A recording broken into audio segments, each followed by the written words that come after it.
During Germany's 35-day-long invasion of Poland, 561 German aircraft were destroyed or heavily damaged, accounting for roughly a quarter of the total German aircraft available at the start of the operation. These losses were undoubtedly caused in part by the efforts of the Polish Airforce, which operated roughly 350 planes in combat roles during the battle. During the interwar years, Poland, unlike its German and Soviet neighbors, could not expand its industry or produce many aircraft. The country had been occupied by foreign powers for much of its history, so it lacked the industrial development of other European nations. Furthermore, Poland was primarily an agricultural nation in the 1920s and 30s, and the devastating effects of the Great Depression meant that its industry was slow to recover and could not produce adequate military equipment. Nonetheless, Poland manufactured various models of domestically designed combat aircraft.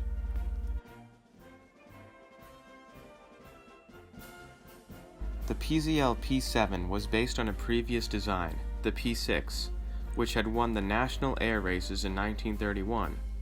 The P-7's renowned design, invented by the brilliant Zygmunt Pulaski, featured an all-metal construction and gull-shaped wings, providing the pilot with excellent visibility, maneuverability, and lift. Furthermore, its short length of 7.16 meters enhanced its agility when flying. Because it was light, it could take off from airfields just 150 meters in length, or those that were of poor quality. This was significant because major Polish airstrips were damaged by German bombers during the war, and they had to instead rely upon smaller, rural ones. Designed in 1929, its first flight was in 1930, and production began in early 1932. This meant that its design was a decade old by the time Germany invaded in 1939. The newly developed Bristol Jupiter 7F engine was installed to provide 527 horsepower at takeoff and improved performance at higher altitudes. This engine propelled the plane to a max speed of 317 km per hour at 4,000 meters of altitude.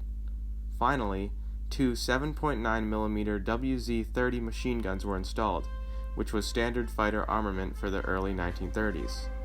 By 1935, the P-7 was considered obsolete, and the development of the P-11 replaced the plane as the backbone of the Polish Air Force.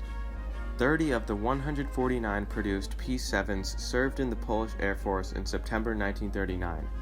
22 were destroyed in battle, and P-7s downed 7 German aircraft. The remaining aircraft, previously serving as training aircraft or undergoing repairs, were either captured by the Germans and Soviets, or they fled to Romania. The P-7s that escaped to Romania were confiscated by the authorities and added to the Romanian Air Force, which later fought against the Soviets. The ones captured by the Germans and Soviets were used as trainers.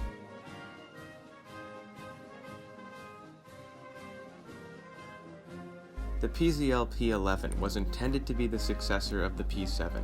Development began in 1930 after Polish generals determined that the P-7 was underpowered for a modern fighter. 3 prototypes were developed. The first, designated as the P-11/1, won an international fighter competition in Turkey and, subsequently, gained support and interest from various countries. The second, the P-11/2, included a French Gnome-Rhone Mistral engine, designated as the P-11B, and was solely exported to Romania. By the end of 1934, 50 P-11Bs were exported to Romania. The emphasis on exports meant Poland was less prepared to defend its country during the invasion. The final and most advanced variant, the P-11C, was developed in 1932 and used the British Mercury engine. It began production in 1933 and entered service in 1934. Like the P-7, it featured a gull wing design, but its fixed landing gear and open cockpit signaled that the design was dated. Just 2 WZ-36 machine guns were equipped on the plane, which, by the mid-1930s, was subpar. Additionally, for limited ground support capabilities, the P-11C could carry 4 12.5 kilogram bombs. It could not compete with German fighters in terms of firepower. Plans to modify the aircraft were made in 1935. This was because Poland's next fighter design, the P-50, experienced delays in development, and a stopgap solution was needed in the face of increasing German aggression. The most meaningful modification was the optional addition of 2 more WZ-36 machine guns on the wings, but by 1939, only 20% of the P-11Cs had 4 guns. 125 planes were installed with a Mercury 6 engine of 645 horsepower, pushing the plane to a maximum speed of 390 km per hour and a climb rate of 13 meters per second. In total, 175 P-11As and P-11Cs were produced for Poland. In September 1939, roughly 130 P-11As and P-11Cs were in active service. German planes, namely the Bf-109, had better speed and firepower, but skilled Polish pilots could exploit their maneuverability. German pilots, eager to engage in combat, suffered high losses. Around 100 P-11s were downed by German aircraft, and roughly 110 aircraft were destroyed by P-11s, proving the advantage of fighting on home territory. Some P-11s escaped to Romania, others were captured by the Germans and Soviets, and others were intentionally destroyed by retreating Polish soldiers to prevent their capture. Only 1 P-11 survived the war, which is on display in Poland.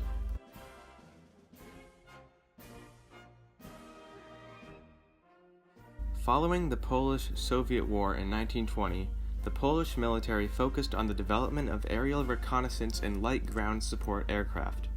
Poland also wanted to produce a light bomber of domestic design rather than importing foreign planes from France or Britain. Design work on the PZL-23 began, which was to become Poland's modern support plane. After developing 3 prototypes in the early 1930s, a final production model was ready in 1935. Initially, Poland faced production issues with the PZL-23. It relied on the Pegasus II engine imported from Britain. Unfortunately, the engine had many problems. Even though Poland attempted to modify the Pegasus II to fix its issues, it never ran at full efficiency and was prone to breakdowns. Despite engine troubles, 40 PZL-23s used the Pegasus II engine, and were designated as PZL-23As. These craft were quickly withdrawn from active service and were used solely as trainers. The defensive armament was very lacking. 1 WZ-36 machine gun was fitted in the nose, 1 machine gun was available for the dorsal gunner, and 1 was positioned on the bottom for the ventral gunner. The bomb load was considerably better, as it could carry a total of 700 kilograms of explosive. A more advanced variant was developed, named the PZL-46, and roughly 50 were manufactured, solely to be exported to Bulgaria. This export version was equipped with a 1,020 horsepower engine.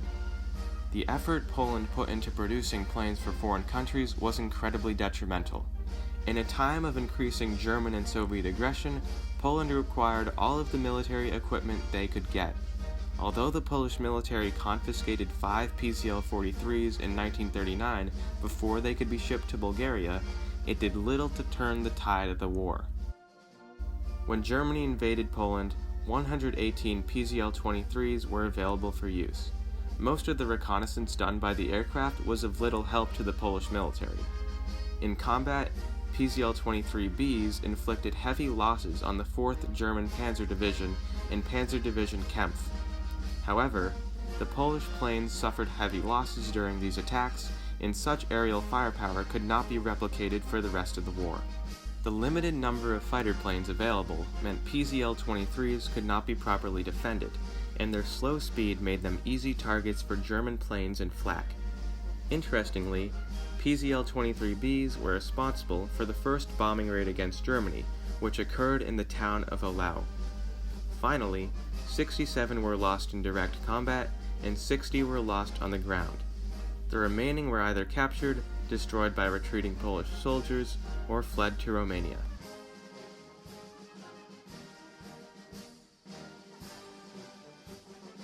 In the 1920s and 30s, the concept of a heavy bomber force was very controversial in Poland. Many argued that such a force was unpractical because the need for fighters and light bombers was more urgent, and, in the event of a conflict, their allies Britain and France could use their large bomber forces instead. Still, many officers favored a bomber force, often for prestige rather than its perceived military value. In the early 1930s, Poland relied on foreign models, namely the Fokker 7B3 for bombers. This model was obsolete by the 1930s. Therefore, there was a need to develop a new model. A domestic design, the PZL-37, was developed. The design process began in 1934, and production began in 1936. 3 models were produced: the PZL-37A, the PZL-37A bis, and the PZL-37B. The former had a single tail stabilizer and 2 Pegasus 12B engines for a total of 1,660 horsepower. The PZL-37A bis was modified to have 2 tail fins. Lastly, the PZL-37B had 2 tail stabilizers and 2 Pegasus 20 engines, totaling 1,930 horsepower. This meant that without its bomb load, the plane could reach a speed of 412 kilometers per hour. To cut down on weight and maximize speed, only 3 machine guns were used, 1 in the nose, 1 for the dorsal gunner, and 1 for the underbelly gunner. Room for an impressive offensive armament was allotted, namely for 2,580 kilograms. But, when fully armed, the plane's speed was slowed down considerably and made more vulnerable to enemy fighters and enemy anti-aircraft fire. During the war, many airfields, usually located in rural areas, lacked proper supplies and could not sufficiently arm the bombers. PZL-37s often took off with less than half of their full munition capacity. Like the PZL-23, a lack of fighter escort meant that they were even more vulnerable. Despite over 92 being made by September 1, 1939, only 46 were used in combat. The others were used in training units, were undergoing repairs, or in the reserves. By October, 5 had been captured by the Germans and Soviets, 25 escaped to Romania, and the rest had been lost in combat or destroyed by retreating Polish units. Generally, the limitations of the Polish industry restricted the production of large numbers of modern aircraft. The gull wing used on Polish fighters provided pilots with the agility and visibility to down numerous enemy aircraft. The low number of fighter planes made bombers, which had potent offensive firepower, incredibly vulnerable, contributing to high Polish losses. Furthermore, the emphasis on exporting significant amounts of aircraft made Poland even less prepared to defend its borders and reduced the extent of the damage on the German and Soviet invaders.